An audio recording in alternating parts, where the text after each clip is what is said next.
ঘর বেরিয়ে পড়েছি, পিসি চলে যাচ্ছি, টাটা।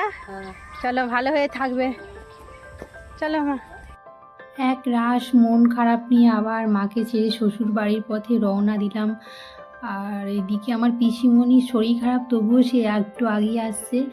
আর এখানেই কাকিমা এরা সবাই দাঁড়িয়ে রয়েছে। মনটা কেমন ভারাক্রান্ত হয়ে গেল। মানে সবার ক্ষেত্রেই হয়, মেয়েদের বাপের বাড়ি আসার পরে শ্বশুর বাড়ি যাওয়াটা যেন খুব কষ্টদায়ক। আর এখানে আমাদের টোটো দাঁড়িয়ে রয়েছে, সামনেটা একটু মোড়াম রয়েছে তো, আর রাস্তাটা খারাপ বলে টোটোটা সামনে দাঁড়িয়েছিল একটু আগিয়ে, আর সেখানেই সবাই তুলতে আসছিল। আর এই দেখুন আমরা হাই রোডে উঠে পড়েছি। আর গোপাল অরিত্রী দুজনেরই মন খারাপ যে সকাল সকাল ওর দিকে তুলে নিয়ে চলে আসছি। আর অরিত্রী আজকে টিউশন ছিল, ওই জন্য চলে আসছি তাড়াতাড়ি। আর এই দেখুন বাড়িতে এসে পৌঁছে গেছি, এসে এই যে গোপালের এগুলো সব পড়ে গেছে, মা বাড়ি থেকে নিয়ে এসেছিল। দেখি দেখি বাবু, কি ছোলা দেখাও, দেখো দেখো কি করছো বাবু, পড়ে গেছে, দেখাও দেখি। গোপাল মামা বাড়ি থেকে ওই যে কালকে সৌমেনের কেক কাটা হয়েছিল, আর ওখান থেকেই নিয়ে এসেছিলো, আর এগুলো সব পড়ে গেছে। আর এই দেখুন, আর ওর মন খারাপ হয়ে গেছে, বলছে মা তুমি শিগগিরই গুড়িয়ে দাও, আমি এগুলো যত্ন করে রাখতে চাই, খেলবো। আর মায়েদের বাড়ি থেকে নিয়ে এসেছি অনেক শাকসবজি নিয়ে এসেছি, বেঁধে দিয়েছে আমার মা কাকিমা দুজনে মিলে, আর সেইগুলো গুছাচ্ছিলাম। আর এইখানে অনেক গিমা শাক দিয়েছে। আর অরিত্রীর বাবা তো গিমা শাক খেতে ভীষণ ভালোবাসে, আর আমরাও পছন্দ করি। আর সেইগুলোই সব গুছিয়ে পরিষ্কার করে এবারে এগুলো সব পলিথিনের মধ্যে প্যাক করে ফ্রিজের মধ্যে রাখবো, ওই জন্য এগুলো বাঁধছিলাম। কারণ গিমাগুলো খুব তাড়াতাড়ি তোলা হয়েছে তো, ওর মধ্যে ধুলা টুলা রয়েছে, ঝেড়ে পরিষ্কার করে রাখলে অন্য সময় তাড়াতাড়ি সুবিধে হবে আর কি রান্না করতে। ওই জন্য গোপাল বলছে মা আমি তোমাকে হেল্প করে দিচ্ছি, দাঁড়া। হয় বাবা করতে হবে না, চলে যাও, শুনবে না, বলছে আমি হেল্প করে দিচ্ছি। আর দেখছেন ওলকপিগুলো কত বড়, এক একটা সাইজ 500-র বেশি হয়ে যাবে। আর এগুলো সব গুছানো হয়ে গেছে আমার সবজি। তারপরে সকালে আমরা তো মায়ের বাড়ি থেকে সকালে খেয়েই এসেছি। আর এখানে অরিত্রীর বাবা আপনাদের দাদা, সে তো হচ্ছে মুড়ি খায় না এখনও, আর ও তার জন্যই ঝটপট করে একটু আলুর দম করছিলাম।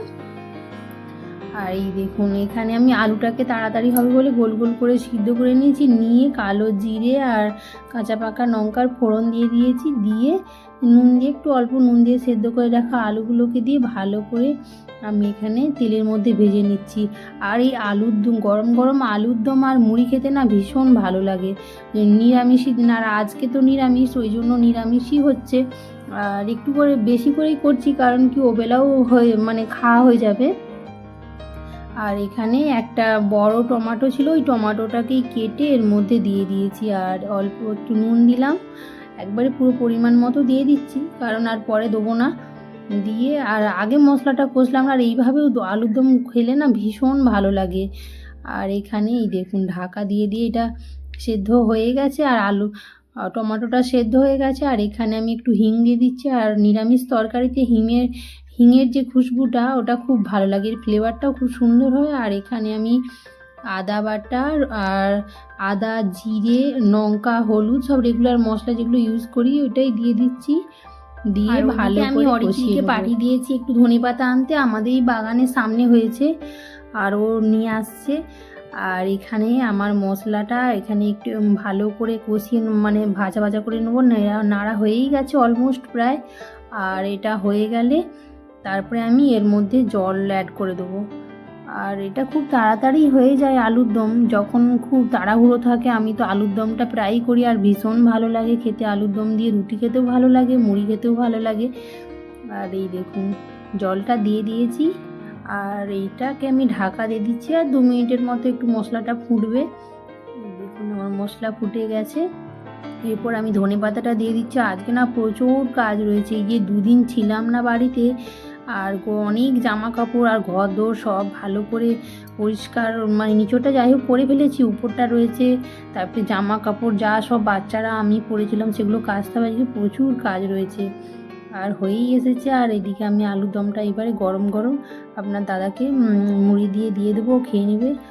আর আজকের ভিডিও আমি এখানেই শেষ করছি। আবার দেখা হবে আরও একটি নতুন ব্লগে। সুস্থ থাকবেন, ভালো থাকবেন।